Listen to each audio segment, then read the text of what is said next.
채권하는 사람 고부장입니다. 오늘 여러분에게 소개해드릴 책은 장강명이 낸 책입니다. 당선, 합격, 계급. 이 책은 요즘 젊은이들이 많이 보고 있는 이 공채 또는 공무원 시험 이런 것들이 도대체 이제 우리 사회에서 어떤 의미가 있는지, 또 문학하는 그 작가들이 그토록 원하는 등단이라는 것이 도대체 어떤 것인지, 어떤 유사점이 있는지 글을 쭉 쓰고 있습니다. 장강명은 문학 공모전과 공채 제도가 공통점이 있다는 거예요. 뭐냐면 대규모로 동시에 시험을 치러서 인재를 뽑는 제도라는 거예요. 신춘문예 같은 경우 매년 봄 되면은 천수만 명의 사람들이 이제 그동안에 써온 것들을 신문사에 내거나 잡지사에 내서 거기서 몇 명이 당첨되는 거 아닙니까? 그렇게 해서 등단이 되면 그 사람은 문학가로서, 이렇게 시인이나 소설가로서 문학계에 한 자리를 차지하게 되는 거죠. 당연히 공무원 또는 공채 시험에 뽑게 되면 공무원이 되거나 공기업의 직원이 되거나 또는 대기업의 직원이 되는 굉장히 안정된 직장을 얻게 되는 것이죠. 그런데 이런 제도들이 대단히 효율적이긴 하지만 반면에 대단히 획일적이라는 거예요. 그래서 천재나 정말로 뛰어난 직감과 영감이나 창의력이 있는 사람들은 이런 제도에서는 그런 사람들을 발굴해내기 어렵다. 그 한계가 있다. 이렇게 보고 있습니다. 장강명은 우리나라에서의 그 공채 제도라는 것이 뿌리가 있다고 생각합니다. 바로 과거 시험이죠. 과거 시험은 중국에서 처음 만들어졌는데 그 과거 제도라는 것을 받아서 실시한 나라는 딱 두 나라라는 거예요. 한국과 베트남이에요. 그래서 이 세 나라의 공통점, 중국과 한국과 베트남의 공통점은 새로운 문물을 받아들이지 못해서 개화기 때 다 식민지가 됐던 경험이 있는 후발국으로 됐다는 거죠. 그 조선시대 인재 등용문이었던 과거의 급제자의 평균 나이가 몇 살인지 아십니까? 36살이었습니다. 가끔 뭐 10대 후반, 20대 초반에 신동이 가끔씩 나오긴 하지만, 그런데 어릴 때부터 배우지 않습니까? 36살에 등과를 하면은 짧게 잡아도 한 20년 정도 공부를 해야지 급제할 수 있었고, 그때 이제 비로소 관직에 나갈 수 있다는 거예요. 그래서 어떤 경우에는 60대, 70대까지도 이 과거를 봤다는 기록들이 있답니다. 문제는 이런 거예요. 문과 시험을 치르는 사람들이 정조 때는 10만 명이 넘었답니다. 1800년대 후반에는 20만 명이 넘었다는 거예요. 과거. 그런데 이때 뽑은 인원은 얼마? 30명. 한참 머리 좋고 혈기왕성한, 나라를 위해서나 가족을 위해서나 가문을 위해서 열심히 일하고 공부해야 될 사람들이 오로지 그 공부만을 하고, 그나마 성공한 사람은 그야말로 가물에 콩나듯이 몇십 명만 했다는 거예요. 엄청난 국력 낭비라는 거죠. 또 하나의 문제점은 이들이 죽어라고 했던 공부가 과연 어떤 공부인가? 실생활에는 아무 쓸모없는 경전 공부였다는 겁니다. 그것도 우리나라 말이 아닌 한문으로 된 경전, 그것을 외우고 쓰는 그런 공부였다는 거예요. 실사구시의 공부가 아니라는 거죠. 뒤집으면 이런 겁니다. 국제정세는 어두웠고, 행정과 군사에는 무지했고, 농사나 상업에 대해서는 무능한 사람들이라는 거예요. 이런 사람들이 조선의 조정에 그득, 지방의 행정관에 그득했다는 거예요. 그러니 어떻게 나라가 발전할 수 있겠습니까? 이런 사람들로 조정이 채워지니까 이미 사라진 명나라를 섬기기 위해서 당시 초강대국으로 등장한 청을 상대로 해서 전쟁을 하자라는 주장을 하는 거죠. 마치 우리가 미국을 향해서 또는 중국을 향해서 전쟁을 해야 됩니다 라고 주장하는 것과 하등 다를 바 없다는 거예요. 이 과거 제도가 조선 사회의 역동성, 창조성을 말살한 제도다. 장강명이 이렇게 단언하고 있습니다. 그럼 지금 우리는 어떤가? 과거 제도하고 아주 흡사한 제도가 여전히 우리의 사회를 좀먹고 있다. 공무원 채용 시험이죠. 10년 전인 2011년부터 5년 동안 공무원 시험 응시자가 127만 명이랍니다. 연 한 25만 명이 응시를 한 거죠. 그런데 합격자는 2만 명이 채 안 됩니다. 그러면 이 얘기는 무엇인가? 125만 명이라는 사람이 열심히 공부했으나 이 사람 시험이 안 됐다는 거예요. 이야말로 엄청난 사회적인 낭비죠. 조선조 때의 과거 시험과 지금의 공무원 채용 시험이 다를 바가 하나도 없는 상황인 거죠. 그런데 지금은 이 공무원 공채 시험 말고도 이 유사한 시험이 너무 많이 있어요. 따져볼까요? 회계사 시험, 법무사 시험, 감정평가사 시험. 그거 말고도 뭐 많이 있죠. 무슨 시험 자격 시험들. 또 공기업, 금융기관, 방송사, 신문사, 소위 잘 나간다는, 소위 좋다는 직장에 들어가기 위해서 엄청나게 많은 젊은이들이 매진하고 있죠. 이런 사람들이 수십만 명이 더 있습니다. 그럼 우리가 이들한테 뭐라고 할까요? 그렇게 하지 말아라. 좀 더 건설적으로 해라. 이렇게 얘기한다고 이 젊은이들이 들을까요? 아무도 안 들을 겁니다.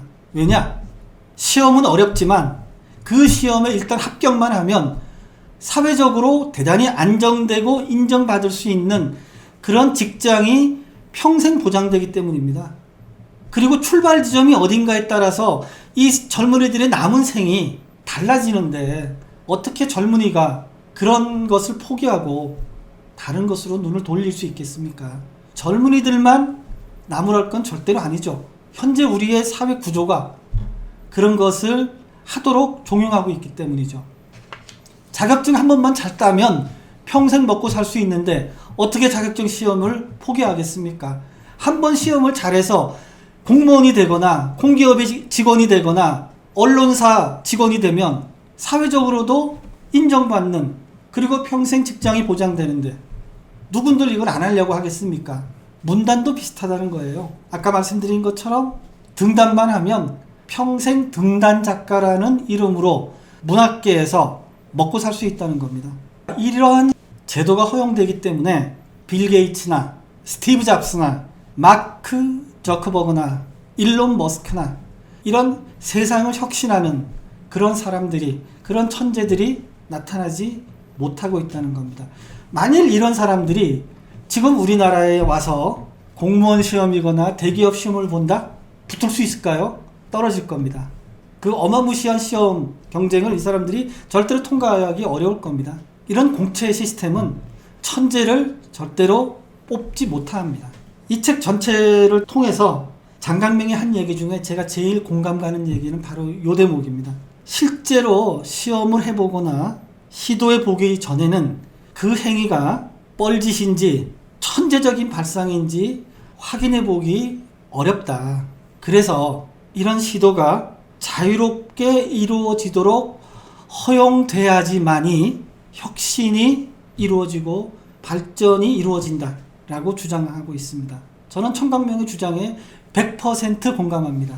우리 사회는 이런 사회가 돼야지만이 창조적으로 발전할 수 있습니다. 자, 젊은이들이 왜 대기업만 선호하고 중소기업이나 또는 혁신기업이나 이런 데를 가지 않으려고 할까요? 정부가 좋은 중소기업도 많이 있다라고 얘기하지만 도대체 그 많은 중소기업 중에서 정말로 좋은 중소기업이 어디인지를 모른다는 거예요. 정보의 미스매치가 일어나고 있다는 거죠. 좋은 중소기업과 나쁜 중소기업이 섞여져 있습니다. 그리고 이에 대한 정보가 제한되어 있습니다. 그러면 젊은이들은 또는 당신이라면 이런 위험을 어떻게 회피할까요? 중소기업을 전부 다 회피하는 것입니다. 그것이 가장 현명한 판단인 거죠. 그래서 다 대기업으로 몰려간다는 거예요. 정보의 미스매치 때문에. 그러면 어떤 중소기업이 좋은 중소기업인지 정확한 정보를 젊은이들한테 주자. 이렇게 얘기합니다. 자, 그러면 좋은 중소기업이란 도대체 어떤 것인가? 직원들의 평균 연봉은 얼마인가? 신입사원의 초봉은 얼마인가? 휴가와 복리후생은 어떻게 돼 있나? 직무교육은 잘 되고 있나? 업계의 평가는 어떤가? 이런 것들이 젊은이들이 직장을 구할 때 가장 궁금하다는 것입니다. 그러면 이런 정보를 정부가 나서서 제공하면은 젊은이들이 좋은 중소기업을 선택해서 갈 수도 있지 않겠느냐라고 주장을 합니다. 자, 그러면은 이런 정보들을 어떤 민간 기업이 또는 어떤 리크루트 회사가 다 모아서 제시할 수 있을까요? 못할 겁니다. 왜냐? 기업들이 잘 안 내놓으니까요. 더구나 자기 기업이 평균보다 미달된다라고 하는 기업에서 어디 내놓겠습니까? 그럼 정부는 어떻게 할까요? 간단합니다. 이미 정부는 이 모든 기업에 대한 정보를 다 가지고 있다. 그 정보만 공개하면 된다. 이렇게 얘기합니다. 자, 그 정보가 어디 있을까요? 국민연금공단, 국세청. 이 두 군데의 자료만 뒤지면 이 모든 정보가 다 나온다는 거예요. 여기 하나 더 한다 그러면 아마 노동부 정도일 겁니다. 그러면 이 세 군데의 정보만 모아가지고 젊은이들이 알기를 원하는 정보로 만들어서 공개를 하면 젊은이들이 선택하기 폭이 훨씬 넓어지겠죠. 그렇다면 정부에서 얘기하는 좋은 중소기업으로 많이 갈 수 있을 겁니다. 가능할까요? 저는 우리 정부의 정보 능력, 데이터베이스라면 충분히 가능하고도 남을 거라고 생각합니다. 장경명의 의견에 저는 동조합니다. 영화는 젊은이들이 굉장히 좋아하고 나이 드신 사람들도 많이 좋아하죠. 그런데 영화에 대해서는 모든 정보가 대부분 다 공개되어 있고 열려 있습니다. 그래서 이 영화의 스토리는 어떻고 누가 나왔고 제작비가 얼마고 그 다음에 관객들이 보는 별점은 얼마고 평가는 어떻다는 것이 다 공개되어 있습니다. 그래서 자기가 원하는 영화를 골라볼 수 있습니다. 책은 어떤가요? 그 책이 얼마가 출판이 됐고 얼마가 인쇄가 됐고 얼마가 팔렸고 그 책에 대한 평가가 얼마인지가 안 밝혀져 있다는 겁니다. 그래서 영화는 굉장히 자유롭게 선택할 수 있는 반면에 책은 그렇지 않다라는 거예요. 그 물건의 품질을 제대로 알리면 간판으로 이득을 보던 사람들이 다 물러간다는 거예요. 간판으로 이득을 보는 사람이란 내용이 나쁘건 좋건을 가리지 않고 또는 그것을 감추고 다만 그 포장지 또는 간판이 화려한 것을 내세워서 부당하게 이익을 받는 거죠. 그런 것들이 다 없어질 수 있다. 그래서 정확한 정보를 많이 모아서 공개하면 그런 것들이 다 사라질 수 있다. 기업이 명문대생을 선호하는 이유가 바로 여기 있는 거예요. 취업을 원하는 사람이 얼마나 많은 능력을 가지고 있고 좋은 품성을 가지고 있는지 모르기 때문에 확률적으로 봐서 명문대생이 그럴 확률이 높았다라고 해서 명문대생을 선호한다는 거예요. 저는 여기서도 조금 머리가 끄덕여졌습니다. 자, 모험을 망설이는 사람에게는 믿을 수 있는 정보를 제공하면 이 사람이 모험을 할 수가 있습니다. 충분한 보상과 실패했을 때의 대비책이 마련된다 그러면 모험을 마다하지 않을 것입니다.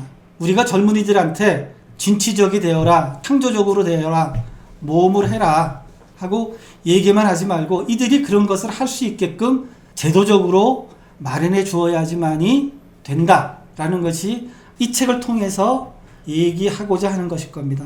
제가 이 책에 대해서 주는 별점은 3입니다. 여러분도 한번 꼭 읽어보시고 좋은 얘기를 같이 공유했으면 좋겠습니다.